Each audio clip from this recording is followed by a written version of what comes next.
Bismillahirrahmanirrahim. Assalamualaikum warahmatullahi wabarakatuh. Kami dari kelompok 4 akan mempresentasikan hasil penelitian kami tentang pengukuran dan penanggulangan konsentrasi oksigen terlarut akibat limbah cair domestik di Sungai Citarum, Nanjung. Yang beranggotakan ada saya sendiri, Azka Nabila Putri Santo, Raiti Aulia Putri, dan Teresa Hanagani Humayra. Boleh di next?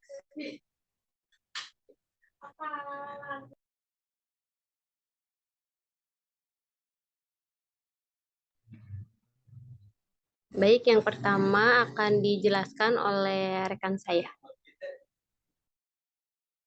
Baik, terima kasih kepada moderator. Pertama ini ada latar belakang masalah. Jadi sungai ini tuh berfungsi sebagai wadah pengaliran air sungai, di mana sungai ini tuh selalu berada di posisi yang paling rendah dalam landscape bumi. Sehingga kondisi sungai ini tuh tidak bisa dipisahkan dari kondisi daerah aliran sungai menurut Peraturan Pemerintah Nomor 38 Tahun 2011.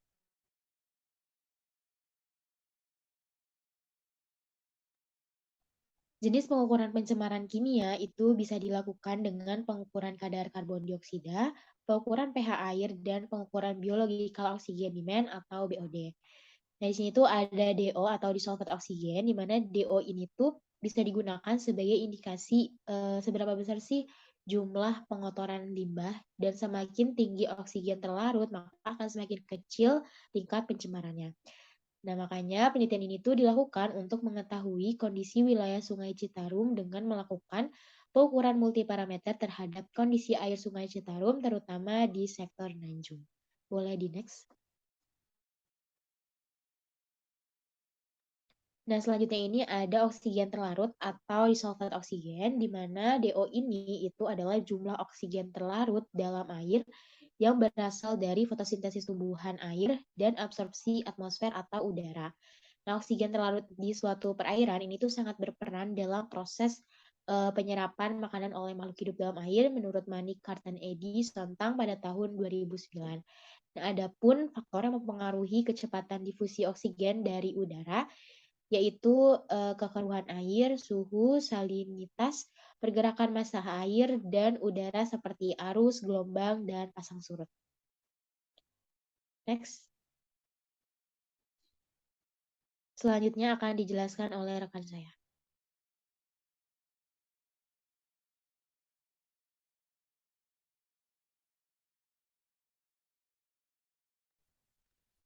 Baiklah, selanjutnya yaitu pengukuran konsentrasi oksigen terlarut air Sungai Citarum Nanjung.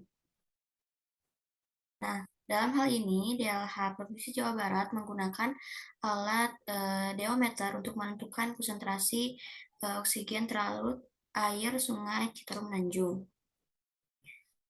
Adapun cara pada alat deometer ini digunakan katoda perak AG dan anoda timbal PB. Secara keseluruhan, elektrolit ini dilapisi dengan membran plastik yang bersifat semi-permeabel terhadap oksigen. Adapun reaksi kimia yang terjadi yaitu di katoda O2 ditambah 2H2O ditambah 4 elektron menjadi 4O-. Kemudian di anoda ada Pb ditambah 2O- menjadi PbO ditambah H2O ditambah 2E- elektron.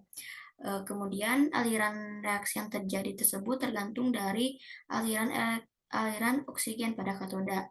Nah, difusi oksigen dari sampel ke elektroda berbanding lurus terhadap konsentrasi oksigen terlarut.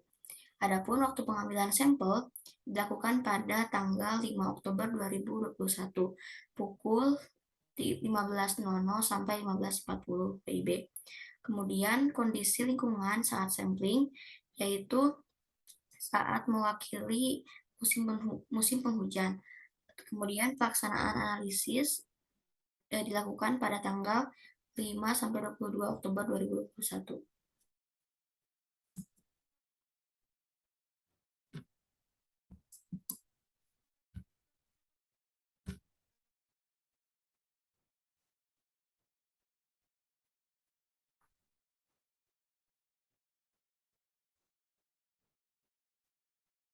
Kemudian Berdasarkan laporan hasil uji yang dilakukan DLH Provinsi Jawa Barat pada tanggal 5 Oktober 2021, diperoleh hasil bahwa kualitas air Sungai Citarum sektor Nanjung masih baik dilihat dari konsentrasi oksigen terlarut atau DO yang menunjukkan sebesar 4,12 mg per liter pada suhu air 28,3 derajat Celcius. Sesuai baku mutu bahan air kelas 2 Peraturan Pemerintah Nomor 82 Tahun 2001, di mana konsentrasi oksigen terlarut atau DO ini minimum adalah 4 mg per liter. Namun, walaupun begitu, nilai tersebut tergolong rendah. Rendahnya konsentrasi DO pada Sungai Citarum sektor Nanjung ini diduga dipengaruhi oleh banyaknya industri di pemukiman penduduk dan pemukiman penduduk di sepanjang sungai yang membuang limbahnya ke sungai, sehingga pada titik tersebut limbah terakumulasi dan menyebabkan titik tersebut memiliki kadar oksigen terlarut yang rendah. Kemudian limbah domestik maupun industri yang mengandung bahan organik seperti karbon dan nitrogen akan dioksidasi oleh oksigen terlarut menjadi karbon dioksida dan air sehingga kadar oksigen terlarut menjadi rendah yang akan mengakibatkan berkurangnya hewan dan tanaman dalam air karena mati atau melakukan migrasi ke tempat yang memiliki konsentrasi DO lebih tinggi. Hal ini menunjukkan bahwa Sungai Citarum sektor Tanjung pada saat tahun tersebut memiliki sedikit kurang mampu untuk melakukan penguraian zat-zat pencemar yang masuk ke dalam air sungai. Dan begitu, maka diperlukan pengelolaan dan penanggulangan yang baik dalam upaya menjaga kualitas air Sungai Citarum sektor Tanjung. Selanjutnya akan dijelaskan oleh rekan saya.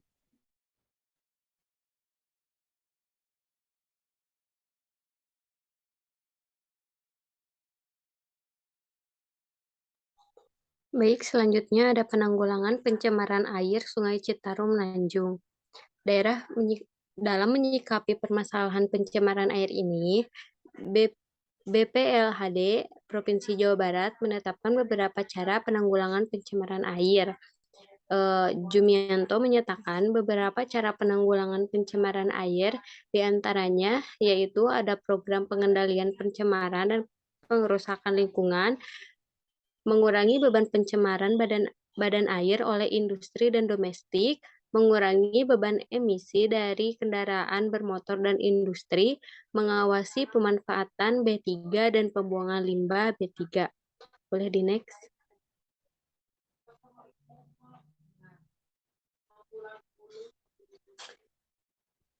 Lalu di sini ada cara penanggulangan pencemaran air yang dilakukan oleh Jumianto. Menurut Jumianto, yang pertama itu ada perubahan perilaku masyarakat untuk mengatasi pencemaran air dapat dilakukan usaha preventif. Misalnya, dengan tidak membuang sampah dan limbah industri ke sungai. Kebiasaan membuang sampah ke sungai dan di sembarang tempat hendaknya diberantas dengan memberlakukan peraturan-peraturan yang ditetapkan di lingkungannya masing-masing. Lalu limbah industri hendaknya diproses terlebih dahulu dengan teknik pengolahan limbah dan setelah memenuhi syarat baku mutu air buangan baru bisa dialirkan ke solokan-solokan atau sungai. Lalu ada tindakan yang perlu dilakukan oleh masyarakat. Yang pertama itu tidak membuang sampah sembarangan atau limbah cair ke sungai, lalu tidak menggunakan sungai atau danau untuk tempat mencuci mobil, dan tidak menggunakan sungai atau danau untuk wahana memandikan ternak. Yang kedua ada pembuatan kolam pengolahan limbah cair. Saat ini dimulai digalakan pembuatan WC umum yang dilengkapi dengan septic tank di daerah atau lingkungan yang rata-rata penduduknya tidak memiliki WC. Untuk limbah industri juga dilakukan dengan mengalirkan air yang tercemar ke dalam beberapa kolam, kemudian dibersihkan baik secara mekanisme kimiawi maupun biologisnya. Adapun tahap-tahap proses pengolahan air buangan, yang pertama ada penanganan primer, yaitu memisahkan air buangan dari bahan-bahan padatan yang mengendap atau mengapung. Yang kedua itu ada proses penanganan sekunder, yaitu proses dekomposisi bahan-bahan padatan secara biologis. Yang ketiga ada proses pengendapan tersier, yaitu menghilangkan komponen-komponen fosfor dan padatan tersuspensi, terlarut atau berwarna dan bau. Lalu ada beberapa metode yang bergantung pada komponen yang ingin dihilangkan. Yang pertama itu ada pengendapan, yaitu dengan cara kimia penambahan kapur atau metal hidroksida untuk mengendapkan fosfor. Yang kedua ada adsorpsi, yaitu dengan cara menghilangkan bahan-bahan organik terlarut, berwarna atau bau. Yang ketiga ada elektrodialisis, yaitu dengan cara menurunkan konsentrasi garam-garam terlarut.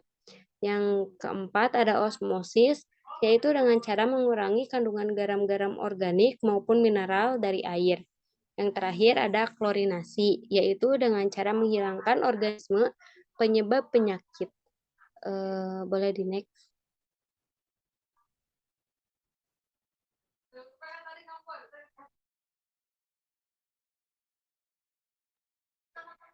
Baik, yang terakhir ada kesimpulan. Oksigen memegang peranan penting sebagai indikator kualitas perairan karena oksigen terlarut berperan dalam proses oksidasi dan reduksi bahan organik dan anorganik. Selain itu, oksigen juga menentukan ukuran biologis yang dilakukan oleh organisme aerobik atau anaerobik.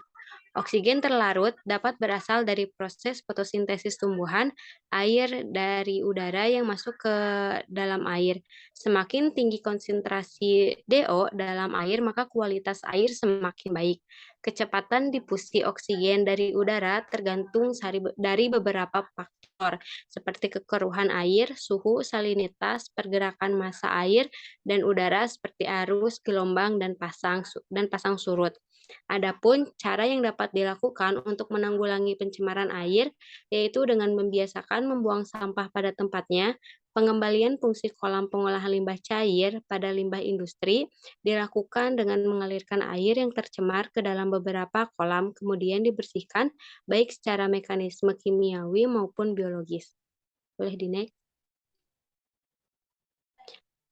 Mungkin cukup sekian presentasi dari kelompok kami. Mohon maaf apabila ada kesalahan. Eee, cukup sekian. Wassalamualaikum warahmatullahi wabarakatuh.